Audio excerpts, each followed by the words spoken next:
प्रपंच तुमचा नाही, तो देवाचा आहे. आणि हे कळलं की आयुष्य बदलतं.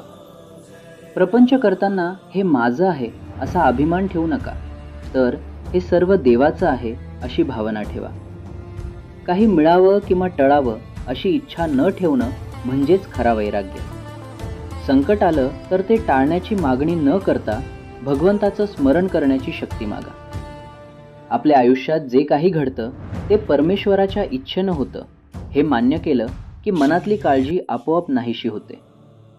आपण फक्त आपली भूमिका प्रामाणिकपणे निभवायची, जसं नाटकातला कलाकार करतो. अभिमान सोडून प्रत्येक कर्म देवाला अर्पण केलं की तोच प्रपंच परमार्थ बनतो. सतत भगवंताचं स्मरण ठेवलं तर तोच आपल्याला योग्य मार्ग दाखवतो. ज्याच्या प्रपंचामागे परमात्मा आहे त्याचं जीवन परमार्थ बनतं, आणि ज्यामागे अभिमान आहे तो फक्त प्रपंचच राहतो.